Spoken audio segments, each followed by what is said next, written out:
This is Peter Helland with Dave Wemhoff on Citizens for Community Media. And there is a community discussion going on. Donald Trump, Ted Cruz, Bernie Sanders were in town last week at the Century Center. It was one of the biggest events that South Bend had seen for a while. And Dave Wemhoff, who's been on the show before, has been reflecting on some of the issues that this brings to pass, and especially as we're coming down to Hillary Clinton and Donald Trump.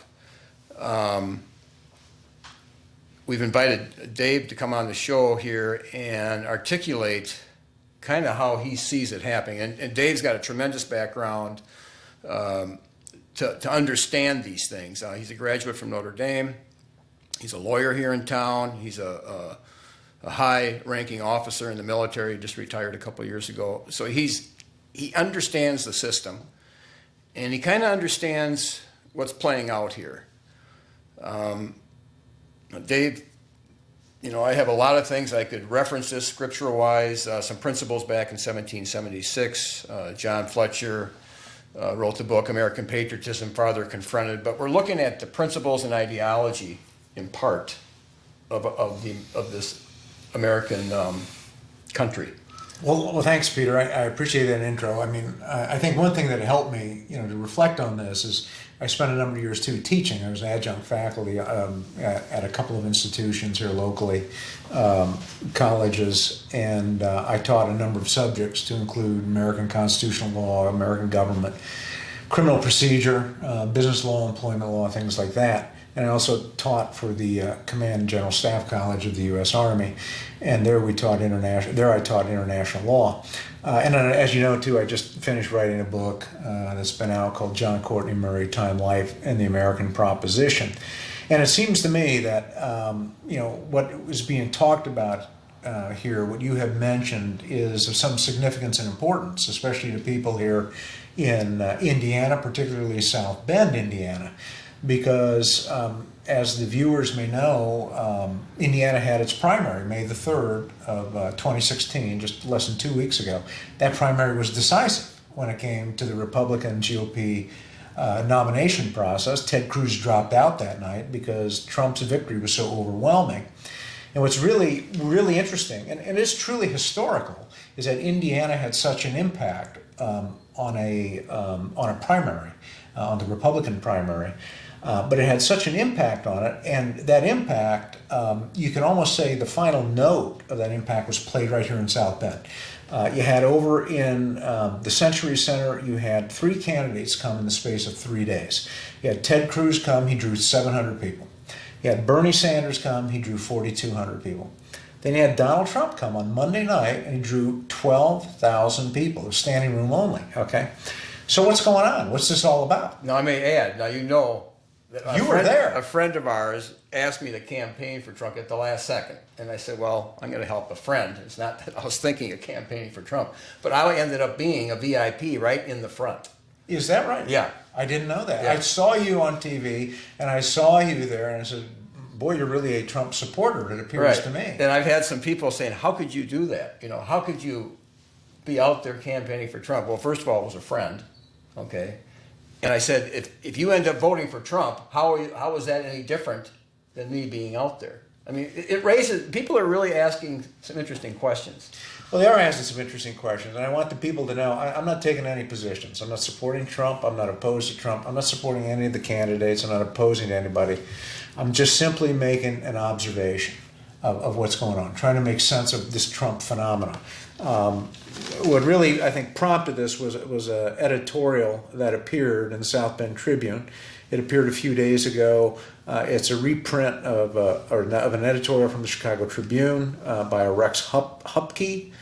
And Rex Hupke references Pat Buchanan speaking on NPR about the ills of diversity. Quote, anybody that believes that a country can be maintained that has no ethnic core to it or no linguistic core to it, I believe is naive in the extreme, end of quote. And that's Hupke quoting Buchanan.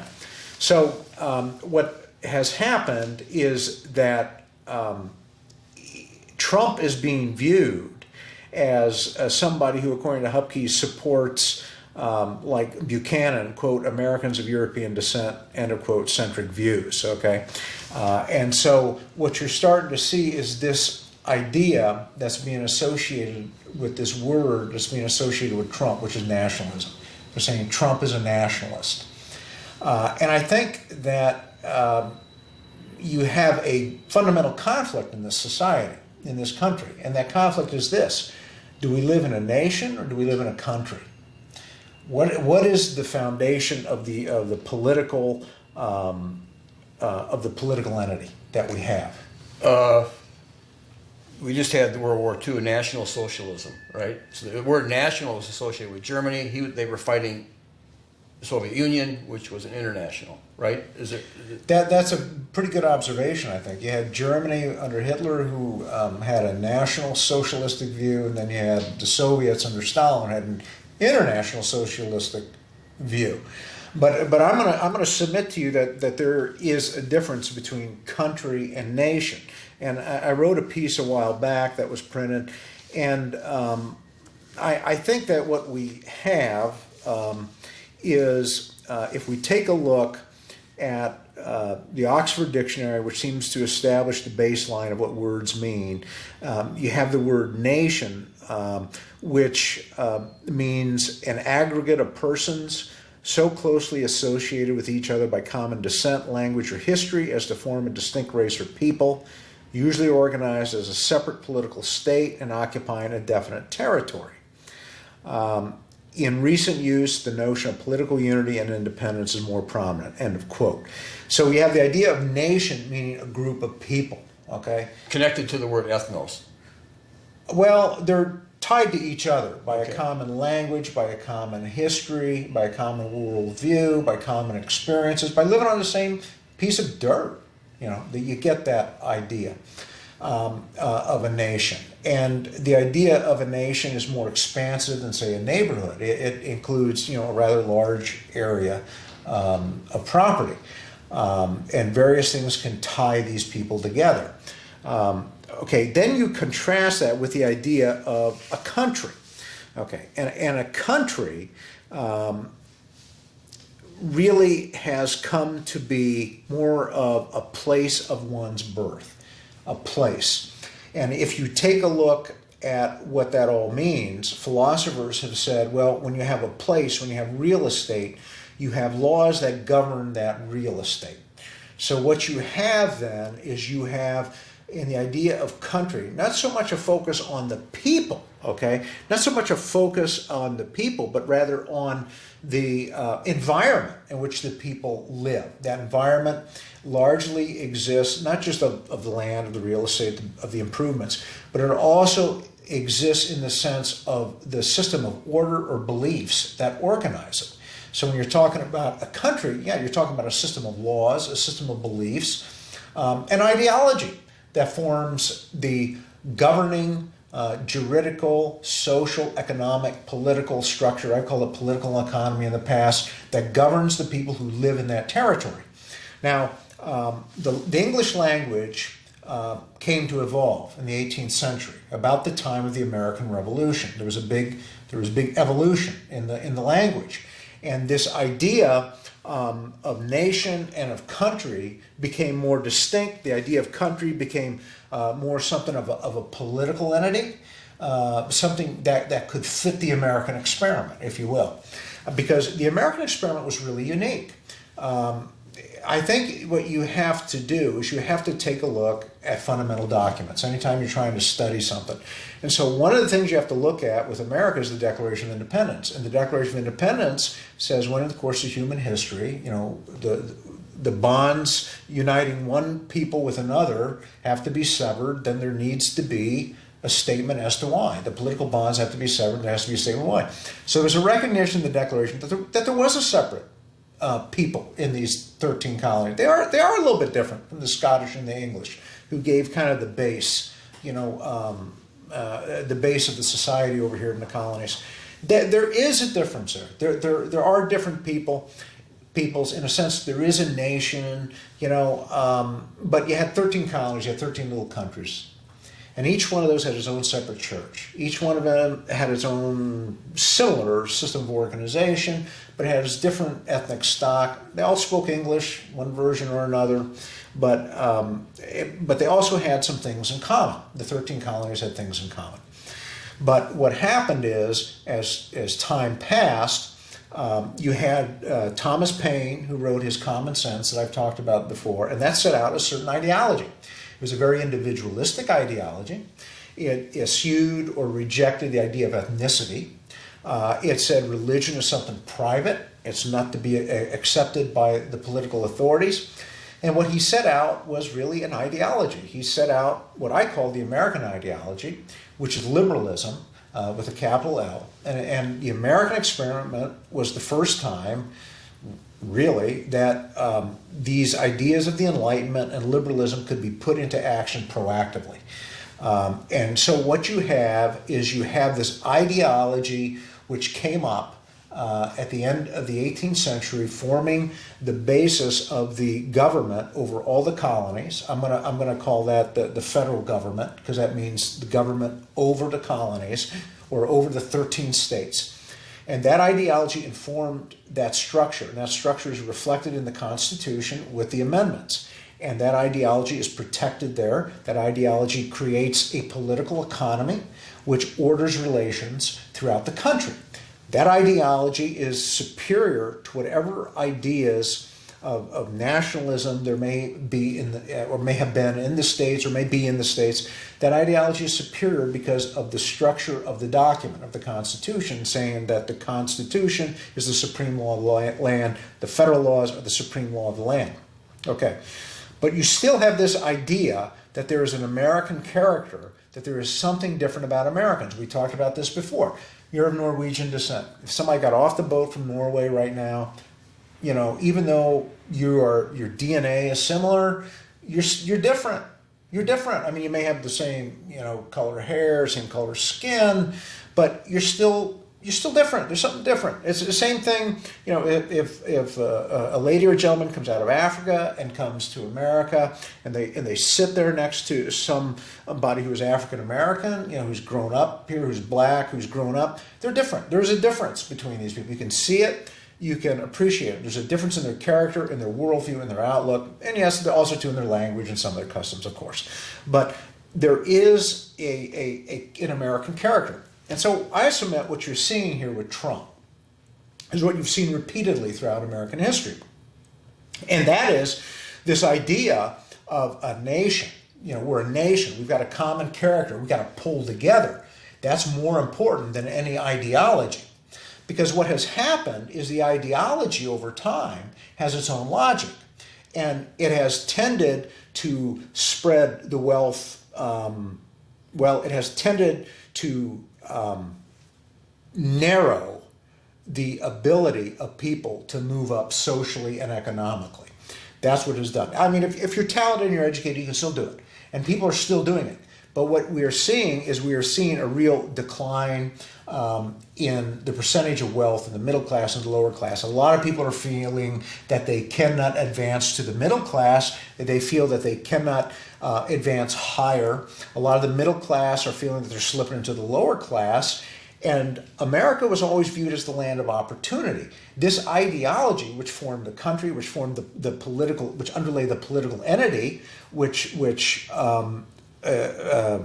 governed and took care of, the territory within the boundaries established as the United States of America, has served in many ways, or been used in many ways, to actually impoverish or take away the promise of a lot of Americans. Okay. And if America's about anything, it's really about class. It's about being able to move up. I was talking with a friend of mine the other day. He said, yeah, my grandfather came here to be rich. You know, well, a lot of people did. A lot of people came over here to do that because there was opportunity here. You weren't tied into a caste. You could move up. There was a lot of economic opportunity. There were a lot of means of making money and of moving up. Well, there's another way of saying he came here to get rich. Another way of saying he came here to move up higher in a higher class. Is that another way of saying I that? think that's the same thing. Okay. I think that a higher class in America really means wealth, is what it means. Right. So he says he came here to to make money or this and that. Right. But he also, at the same time, came to rise higher in the class structure. In society. That's correct. And why do people want to do that? Why? Well, because it's the fundamental core of our sinful nature, or is it? People want to better their existence. They want to live better. More things come to you. The studies have been coming out the last few months that you live longer, you live healthier. People who are in the higher classes who make more money, those studies have been out. That's the truth. You have a better life. You live longer. You enjoy things more than if you're not in the upper classes, and you can have more influence and more power. Okay. So that's the reality of it. So that's what I think. I think this is kind of the battle that's going on. This is the significance, I think, of Trump. You have this idea of a nation. A nation kind of protects people, and people are wanting that protection right now. Versus the idea of a country, which allows people to a more flexible, or they used to think, allowed them more flexibility to move up and move around. But this ideology, is actually serving to keep a lot of people from moving up, because what protecting those that are already up there. It has allowed the concentration of wealth, and this is not just my observation. Observation of a lot of other people is allowed the concentration of wealth in the higher echelons. Mostly the financial capitalists, because the economy has become one of financial capitalism. Is this something that could have been predicted? If you were living 100 years ago, could you see that this is where it was headed, or is this something that? I think yes. I think so. I think you could see that. I think that was the understanding behind. I think that was the understanding behind the Constitution, and even behind the promise of America. And that was inevitably going to head the direction it did. I think it's going to head that direction. They kind of knew that, and that's part of what I'm doing. I'm working on another book right now, and I've laid the groundwork. I'm continuing to work on it, but it's this idea that ultimately our future is financial capitalism, and financial capitalism means that you are going to base your existence on money. Because money allows people to move up and down. Well, Solomon said, "Money answereth everything." It answers everything. It's the highway to everything. It can tie everyone together. It can control everyone. It allows you to do what you want to do, to achieve what you want to achieve. It's the universal solvent. It's the universal highway. It's a lot of things. Right, but it has negatives. I mean, the love of money is the root of all evil. You can't ignore. That's what the Bible says, and the Bible has been there's a lot of ideas in the Bible that have got practical application. There are a lot of archetypes that come out of the Bible, and there are a lot of people who operate on the views that are there. But I'm saying from a sociological, economic point of view, that what you have is this remarkable tool of money or currency that allows you to do a lot of things. It allows people to do a lot of things and be all things that they can be, that they want to be. And America has been, as far as a class of nations, America has been doing pretty well. It's called a nation, sometimes called a country, but as a group of people, there's considered to be a lot of wealth here. We've been making, as far as this game is concerned, we've been doing well at it. Yes, there's been a lot of wealth that has been generated in the United States of America. That's right. And the people do live much better here than they do in a lot of other places in the world. That's very true. But right now there's a lot of dissatisfaction. And that's why a lot of people have turned to Bernie Sanders, who seems to be promising, the breakup of the banks, because he says, he says it's financial capitalism. He says we've got to break up the banks, give people an honest wage, a living wage. And then you got Trump saying we're going to close the borders, going to stop, shipping jobs overseas, which is the exact same thing Perot said 25 years ago. I know, I was there, I helped Perot organize. Okay, it's the exact same thing. This thing keeps coming back. Okay. And because there's this constant battle in America, ideology versus people, and you have an ideology which oftentimes is really at odds with the welfare of the people, as current events would seem to indicate. Well, the transgender thing, that's an ideology, and some people don't like it. Well, but what's of interest right now, and what is really, I think, of significance, and I think that what you really have to watch is this. 25 years ago, I was involved with Perot and his whole operation, if you will, and I was in California at the time, and I was doing work there to help them, and it was a lot of the same concern, a lot of the national identity, a lot of those issues that are there, that were bubbling up, that we're seeing bubbling up with Trump. Well, what happened to Perot and what happened to his movement? It kind of, the people in Washington heard it. They did a few things to listen to it, but the die had been cast. NAFTA went through, and you had a lot of other things go through that resulted in the exportation of a lot of jobs. According to a lot of people. Okay, so now you have Trump come. He's repeating the same thing. So what's going to happen? Is Trump going to change things? What's going to happen? The odds are no. If he gets elected, no, he's probably not going to change anything. Nothing will really change. But what he has done is shown the resiliency of the system. What you had was a lot of non-involvement in the system. People were dropping out. Okay, NPR, which is a good station, reports on a lot of good stuff in an intellectual way, and I think it does a really good job. It is a little bit slanted from time to time, in my view, and in a view of others, but I think it does a good job in presenting key issues. They were reporting on how you had some primaries where only 5% of registered voters were voting. Well, in the mayor in South Bend, it was 14% voted. Right. And he got 80% of the votes, so he got about 11% of the registered voters voted for the mayor. Well, what you were having in the national elections was a declining participation, too. It was just, if anything, it was barely above 50%. And their non-participation was a vote for a lot of people. The non-participation is a vote, and people take note of that. Okay, people take note of non-participation, because what non-participation means is disaffection. When people are disaffected with the system, when they start to realize, the system isn't working for me, and the candidates, Sanders and Trump have been basically saying this, the system is rigged. Elizabeth Warren said this too, that the system is rigged, it's not working for you. When people start to accept that and believe that, they check out. You hear people say it, I'm not going to vote. It's a very strong decision. It's a very strong decision. What that means is they are no longer capable of being controlled.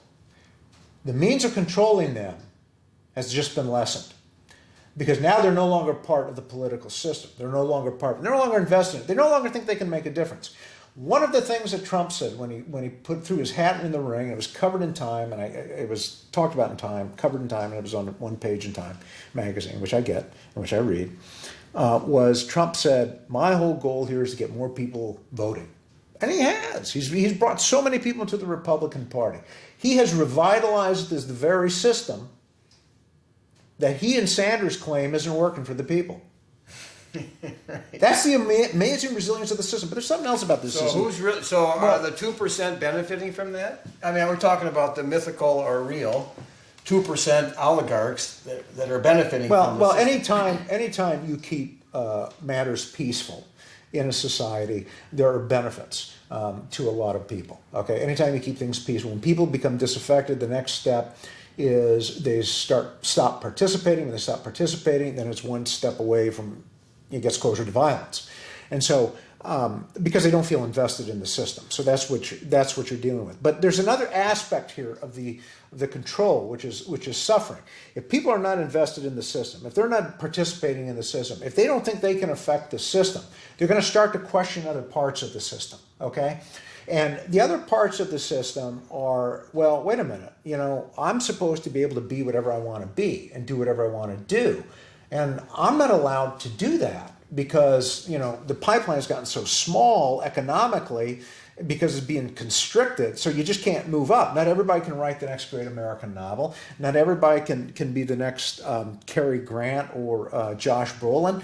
So you're thinking, gee, wait a minute, we're given all these promises and we just don't have the opportunities. So this whole thing is not true. And so the disaffection increases and increases. What is an important part of the resilient nature of the society is that it offers to people the belief, if not the reality, that they can be whatever they want to be and ascribe to or ascend to whatever they want to be, culturally, socially. If they want to go down in the social hierarchy, they can do that. If they want to go off to the side, wear jackets and ties and talk on Saturdays like we are, they can do that. Or, they can make a lot of money, they can do other things too. Well, but it's starting to look now, as Michael Hudson, who's an economist, who I've been reading now for a couple of years, has said, and he says, you're going into a new age of feudalism, where people are going to be locked into a certain caste because of the financial capitalists. That's the importance, that's the significance of Trump. And that is an essential element of the resilience of this system. Trump is trying to fight that happening. Isn't that what people perceive?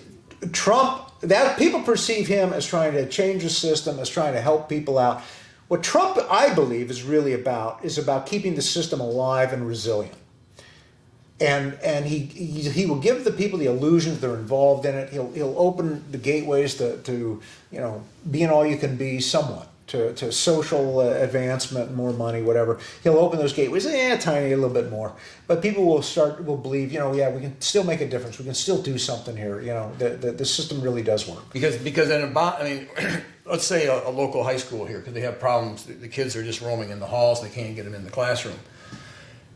The high school has that message. You can dream what you want to dream and you can achieve it. They always have speakers come in and say that. But if the kids start losing the vision of America collectively, especially like in high school, they're going to get disenchanted. If they start to say, I can't be what I want to be, but they tell me I can be what I want to be, then they're going to become disenchanted. And that has a huge impact on the ability of this ideology to spread around the world. Okay? Because what happens, the elections that they have here, the social issues they have here, the movies that they have here, the news items that they have here have repercussions throughout the entire world. That's the reality of it. That's the way it's been for a long time, at least for 70 years since World War II. That is a part of what my book talks about, John Courtney Murray, Time, Life, the American Proposition, how the Americans, and others have written about this too, how the Americans really emerge as the dominant power at the time. And the Americans have influenced all of societies around the globe ever since 1945. And an important part of that has been the Catholic Church and the other major religions too, but especially the Catholic Church in Western Europe and in parts of Africa and certainly in Latin America. Has the dominance been, I know with the mayor, his dad's a cultural, they call him a cultural communist or Gramscian. Is America's influence aiming through the avenues of culture? Is it just not just finance? Where do you see our influence around the world? It's in culture. It's entertainment. It's in books. It's economically, and ultimately, this rests on an ideology, which is that we're all individuals, and that means we have to maximize who we are, and the sky's the limit. We'll be whatever we want to be. We control it. And also it's based on American financial might and American financial genius. And ultimately all of that is based on military power. The U.S. is able to project military power around the world. And the reality is there's great doctrinal effect. There's a great doctrinal power when you win a battle or you win a war. Okay, the nuclear weapons that were used in Nagasaki and Hiroshima, and recently the president went over there and spoke about what happened there. That had great impact on the peoples of the world. They said, gee, America won, they had superior technology, they must have the right ideas. That's how it works. But one of those ideas is separation of church and state. So our ideology has excluded God and religious values. Well, I think the American ideology necessarily puts religion as a private matter. It allows the churches to prosper by buying into the ideology. In many ways, the churches are bought off. They can prosper, they can propagate, but their doctrines and their tenets are not to form the basis of the public policy. Remember, the Constitution says there will be no religious test for the President of the United States of America. And it doesn't mention God. So there's no reference to God. The Constitution does not reference God. No, that's correct. So on one hand, it says no religious test, and it ignores God. And so it leaves it a private matter. It lets the churches do what they want to do. It lets people believe in what they want to believe and all those things. So that is one thing that is very unique about America, and that is one of the things which helps to put a lot of power into private hands. And once again, I'm not assigning value to this. I'm just saying these are my observations. Yeah. The question is, who checks the power of the government? The answer in America is, well, the people do. The press does. Well, okay, but the press is protected also by the Constitution. Okay, so the press has got a privileged place. But what happens if the press and the government get together? Well, they've had in the last 50 years, it seems. Well, that's where religion came in.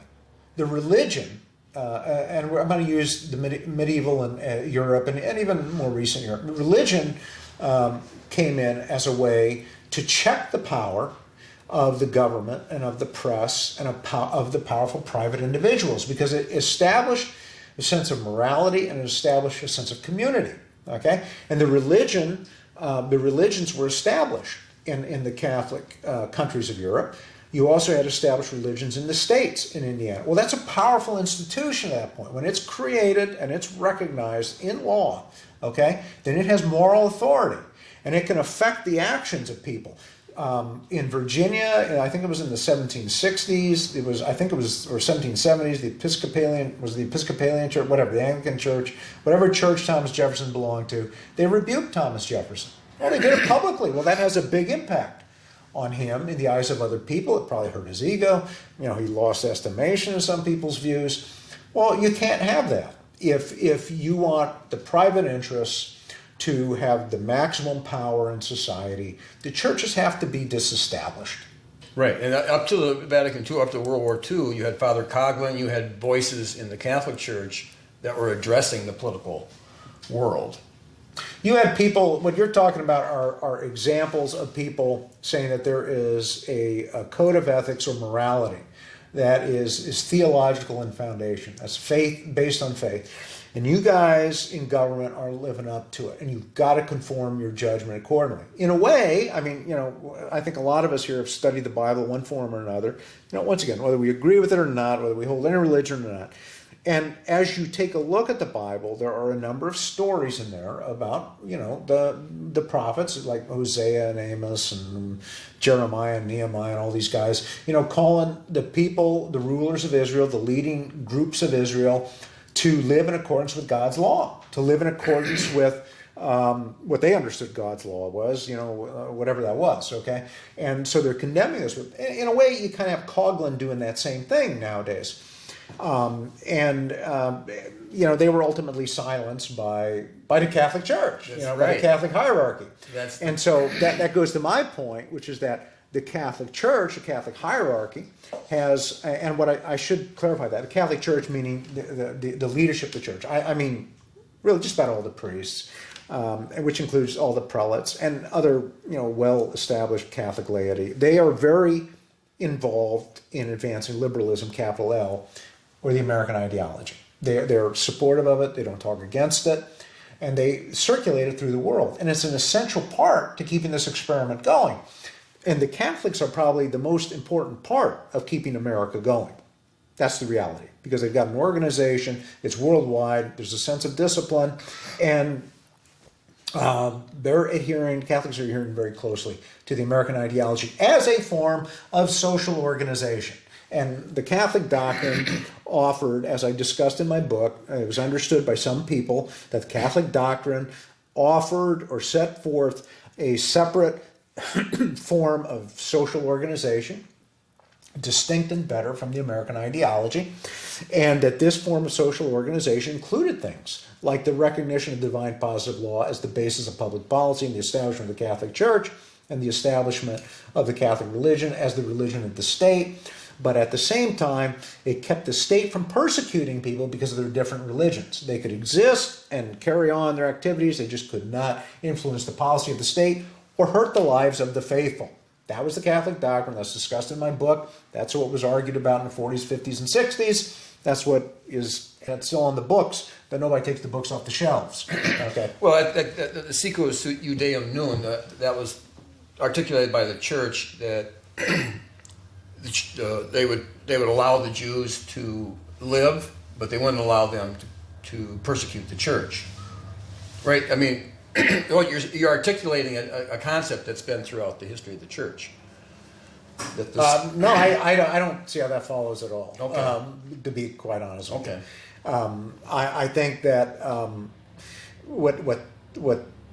I think what you're trying to say is that there may be people in a society that are not Catholic, but you can't hurt them, Yeah. but you cannot give them power That's what- over the society. I think that's what you're trying Yes, to say. yes. Okay, as a principle, yes, I think that is the principle that Catholic doctrine upholds.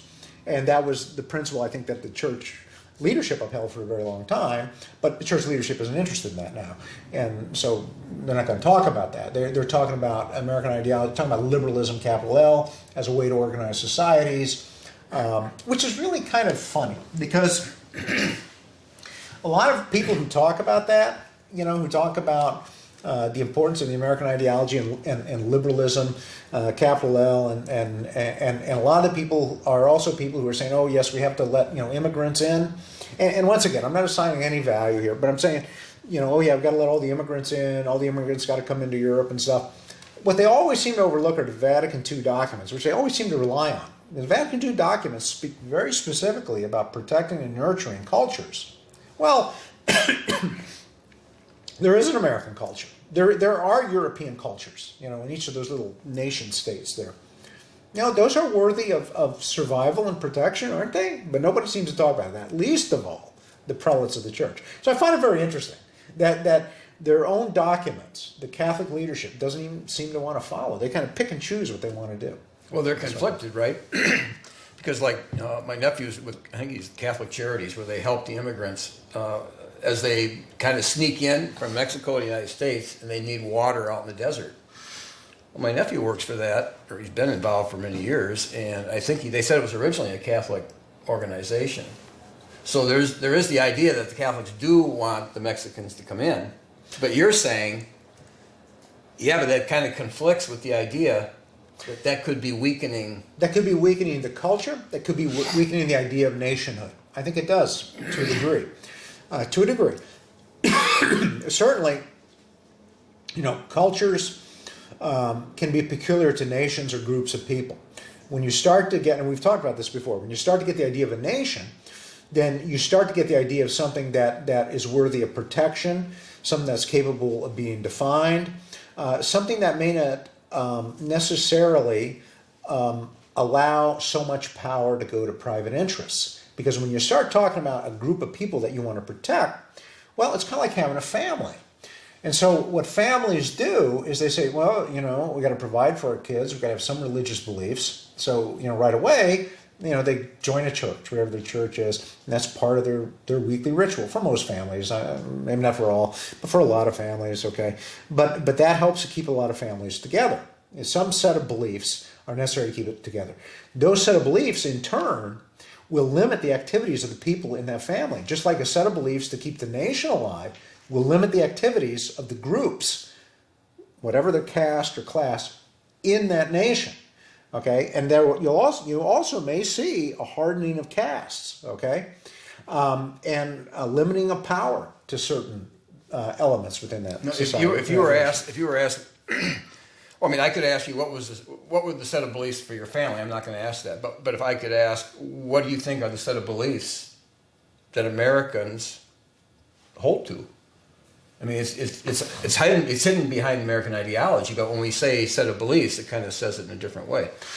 Well, I think what you're talking about is what is the ideology that is an important part, to forming the American character, and there is an American character. There is an American worldview. There is an American people in a way, and I think that what you've got is overlaying this is this ideology, this worldview, this way of thinking, which is very materialistic. It's very individualistic. Can you break it down to us? Can you actually break it down to a set of beliefs, or is it not possible to actually break it down to that? Well, it is possible to break it down. There's this democratic, individualistic idea that we all kind of make our own way. We all got to kind of agree, and majority rules type thing. But we've got these rights, and the idea of rights is to make sure that we can continue to advance and keep our property in a material sense. So it's about a materialistic betterment is really that kind of boils down the whole American thing. there is this sense of fair play. There's a sense of due process that is also there. Well, how about this? Which is good. These are good things, and these are things, and they're a Messiah value, but these are aspects of that whole American idea. John Fletcher ideology wrote this book in 1776. A lot of people say that a nation has a soul also. Okay, and you can gain the world but lose your soul. So if a country is so materialistic, or an individual is, aren't they putting their soul at risk? I mean, well, if America does have a soul, I mean, what's its condition? I mean, how is it doing? Do they acknowledge it has a soul? Well, when you talk about nations, you're talking about certain characteristics of people, certain characteristics that define them. And a certain spirit among the people, I suppose. Yeah, certain spirit. I mean, you're going to talk about a soul, you're talking about something theological. A lot of people have opined on that over the years, but I think what you're talking about is a certain spirit to the Americans. And generally it's been a can-do, it's been a positive spirit. It's been, we can fix it, we can do it together, let's make things better. That's kind of it in a material sense, that's right. And, we're thankful for what we have, we try to get along with people. I think that's a part of it, but there's also an individualism, a self-centeredness, which also comes out of that character too, which can be very negative, which can be exploited, and which can result in the very state of nature that the philosophers like Rousseau and Locke talked about is supposed to be avoided by society. Well, today is Notre Dame graduation, and they're going to give the Latari Medal to John Boehner and Joe Biden, and my understanding is because everybody's is going uncivil, everybody's kind of acting bad, and these guys are they're models of virtue. Okay, boy, easy for you to say. Yeah, they're models of virtue about being civil when everybody else is kind of backbiting people. Well, Boehner called Ted Cruz, Lucifer and all that after he got the award. What we're seeing here is I have friends that think Hillary Clinton is almost next to the devil, and I know people that think Donald Trump is next to the devil. Are we seeing a divide in the country, a potential where people are not going to be so civil anymore? Well, Peter, I know you've got a Bible open here in front of you, and I know you read the Bible, and I know it's you have beliefs that are very important to you. I would just suggest, perhaps a little flippantly here, maybe you need to ask the devil, to find out who's standing next to him. Well, what do you see anything coming of this election? I mean, we're talking about Trump, we're talking about Hillary Clinton. Well, this election is about keeping the American experiment resilient. Okay. That's what it's about. And it will remain resilient. I don't know who's going to win. I mean, I have no idea. I think that there is a lot of factors in favor of Hillary. Trump's got a core support. I could see Hillary winning, but once again, I don't know who's going to win. Do you think it matters who wins? I don't think it really matters in a lot of ways. In some people's minds, it will. But this thing has got a logic of its own. It's going to continue along that logic. It's going to continue along the logic of the ideology. That's where it's going to go. Well, people act like whoever gets in is like the king. Well, they're not the king, are they? Well, no, they're one person. It's a check and balance system. No, they're looking for what they're looking for is a Messiah. I mean, you're talking about the devil. They want a Messiah. Okay, they want a Messiah. That's how they look. This secular Messiah. That's what they want. Somebody's going to fix it. Trump's going to fix it. He's going to make America great again. Well, America's already great, really. And once again, I'm not expressing support or dissatisfaction with Trump, but I'm just saying that America is already great. Well, because America is great in many ways. It has power throughout the whole world. Nobody really challenges America. Well, America is an experiment against the idea of a king. Okay, we're not going to go with the idea of a king. But up till America, generally countries were run by one person having a lot of power.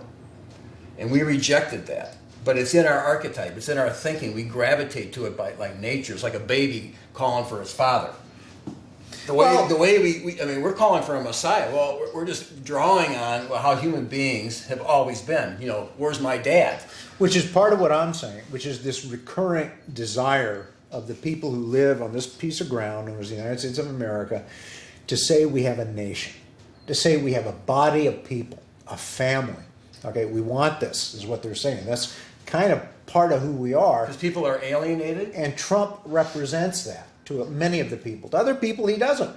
To a lot of other people, they've come into this experiment grasping the ideology which forms the basis of the country. Other people have said, no, there's a nation. You know, we're a people. You know, we're one people. But you got all different types of people. The thing that unites all these people is this belief in the ideology. And the ideology is starting to show, it's starting to wear, because it's starting to limit, it's starting to hinder people's ability to move up, to be rich, to do whatever they want to do. And that's what's starting to be noticed. And that's what they don't want to talk about. The ideology as bad. The ideology is starting to be proven as unworkable. That's what's starting to happen in a lot of people's minds. Right. So what do you? Okay. And so where is the individual going to land on this? Is he going to continue to think the ideology is bad, or is he going to think it can be tweaked and accepted, or what? He's always going to think we can get a Messiah to change it and bring it back to the way it was in 1776. That's a large part. That is a large segment of the population's belief. Large part of the American people believe that. Another part of the American people believe, no, the ideology is fine. Let's just continue going the way it is. But it seems like, okay, one of the biggest promoters of Trump is Alex Jones, okay?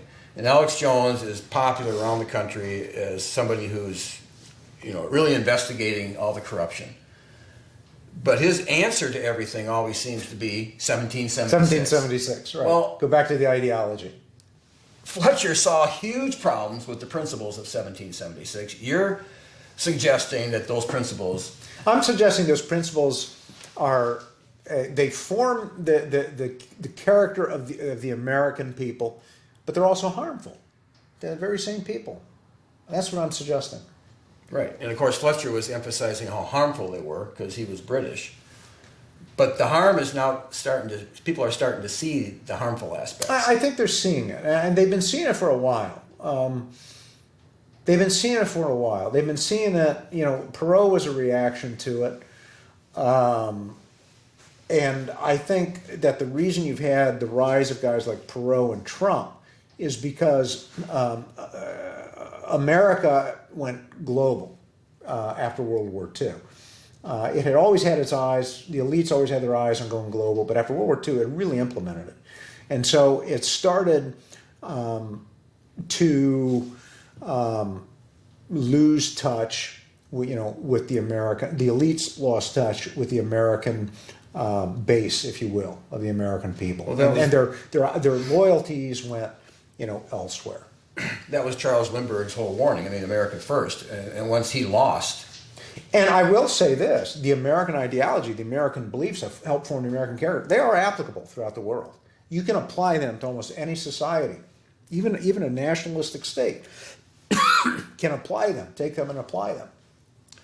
Yeah, but if you were from another country and now you're being invaded with American ideological thought, what would you feel about that? I mean...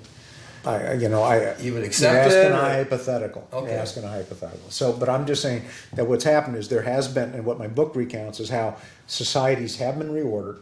They've done it willingly. The Catholic Church helped to reorder them to accept the American ideology or liberalism, and as a result, those societies change. They have to change. There are changes in the society. Power tends to devolve to powerful private financial interests, and the people as a whole can suffer. Yeah, but what I see, and you're not articulating it, but I see it as kind of an attack on Christian values, is that the American ideology seems to undermine Christian principles. Well, the Catholic Church leadership used to teach for a long time that the church, there has to be a joining of church and state, whereby the church is recognized as the religion of the state. You're supposed to base your policy on the divine positive law of Jesus Christ, but the Catholic Church doesn't really teach that anymore. They talk about freedom of conscience and religion, and freedom of religion, and they don't insist on the divine positive law anymore. We use the word tyranny. Tyranny used to be defined by a king or somebody passing a law that contradicted God's word or the positive law. So we have, let's say, President Obama passing laws promoting sodomy or transgender. Yeah, but tyranny has also been termed as somebody who doesn't listen to what the people say. Okay, and so what you've got is a large segment of the population favoring those laws that you're talking about. So, is it really a tyranny? I don't know. The usage of the term changes over time. The meaning of a term changes rather with its usage over time. Saul listened to the people, and that's what dethroned Saul. Adam listened to Eve, and that's what dethroned Adam. So listening to the voice of the people oftentimes is seen as a very bad thing, because if the voice of the people contradicts the voice of God, that is a bad thing, and you cannot listen to the voice of the people. Where our ideology tends to really emphasize listening to the voice of the people, and the voice of God is kind of like private and not involved. Well, the ideology gives the illusion that the people have real power. To an extent, sometimes they do. I mean, clearly the people have had a real influence in getting Trump to be the GOP nominee. But do they have real power over the policies that will affect them for the better? No, I mean, I was down there with... That's why an established church, the Catholics used to teach that an established church would make sure that the officials did the right thing. But because actually, of its moral power. But actually, right, you had to sit at the you had to, what they call sermons to the politicians. So they had a sermon day. So all the politicians had to listen. That's right. But in today's world, I happened to be with a friend that I was in Washington D.C. when IPAC was meeting. Okay, and so Hillary Clinton was meeting that day. Trump, and I went down there, and I took a photo of Brother Nathaniel. But Trump, Cruz, Hillary, only Bernie Sanders didn't show up that day. But they were given their soul to supporting IPAC's interest, promoting Israel. So in a sense, it seems like on one hand, they're not submitting to a Christian minister like in the past. They're submitting to people like IPAC. I think what you can say is what the Catholic Church, and I think there's some credibility in this when people say this. They say the Catholic Church, with its divine positive law, requiring the rulers to follow the divine positive law, had those rulers care for those nations. So you had a nation state. You had a government, in other words, a civil authority, a state, which had the interests of the people at heart. And those interests were linked to following policies in accordance with the divine positive law, which is the Catholic religion. That's what it means. And what I'm talking about is there's a social aspect of Catholic religion about a lot of things, perhaps most obvious to people, issues of sexual issues like contraception and abortion, stuff like that, but also economic issues. It dealt with a whole panoply of things, which ordered behaviors and helped those societies to flourish and grow. And a lot of commentators have mentioned that. And I think there's a link between that religion being accepted, being established, and helping those societies, those nations grow and be protected. At least you got to have some church that is a check on the government and on the powerful private elites. To tell them they're doing wrong. You can't just rubber stamp everything like in England. Well, we're so backwards. I mean, the Scripture condemns, somebody who trusts in the strength of his thigh or how many horses he has to win the battle. Your hope has to be in God. Our hope is in the military, like you said. Our military. But scripturally, in Christian tradition-wise, God is the protector of the nation. I mean, that wise people recognize that. But the wisdom in America does not recognize that. Well, the military always protects a society. It always protects a society. It always protects a country. True, but military victory was always thought by Stonewall Jacksons and people like that military victory does not come from the number of horses and stuff you have. It comes from God. And when you forget that, and Americans, since the Civil War, a Sherman or a Grant, they threw that. They threw right up that right. Well, then by that reasoning, then America is the most righteous country, most righteous society because it's won all of its wars. Well, you can argue Vietnam wasn't won, but it's really won all of its wars. Well, By that logic, 'cause that's all I'm saying. well, the by that North beat logic. the South probably about 10-1 odds. You know, if you count the amount of money they had and all that. And World War II or World War One, you know, we jumped in when Germany was pretty weak, and we won that. The Mexican War, we won. That was considered unjust. I don't know if we've really won a war where it was an even match. That's you're in the military, but I've read Robert Louis Dabney's critique on how mighty the American Army was. He devastated the argument. So The U.S. military is probably the world's most successful military, more successful than Rome ever was. So or its any success other- was what? World War or One? any other military that's ever existed. I mean, it is. It's a winning organization. Okay. You want to be with winners, join the U.S. military. They win. Okay. But if they forget that victory comes from the Lord, I wonder if they will win. And you were in the military. Do they? How serious are they about recognizing? Oh, we're not here to talk about that. Okay. That's another subject. We only have 3 minutes left for this thing. Anything? I didn't mean to trample on the military aspect here. Although you did say in the conversation that it's through our military that we what'd you say, spread our ideology or maintain our economic the economic power and the political power of the United States as a political entity is in large measure, not entirely, but in large measure anchored on the ability to project military power. And the strength of the dollar is related to that. And the strength of the dollar is related to that, correct. So that's why Trump is so big on strengthening the military, because in a sense he's saying we need to strengthen that dollar. When you strengthen the military, it gives the political entity, which works very closely with the financial interests, and which uses the dollar or the currency as a political statement, as Yanis Varoufakis said the other day. Currency is political. It makes a political statement. Those things all work together to extend American power, and essential to all that is advancing the American ideology. Okay, now you've said this system is It's a brilliant system, and it's brilliantly resilient, and I think it's going to last a long time. Right, and I was going to say that. I'm glad you said it. However, if you were to just suggest an Achilles heel to the system, I'm not saying there is, but if you were to suggest a possible Achilles heel, could you comment on that, or you don't want to?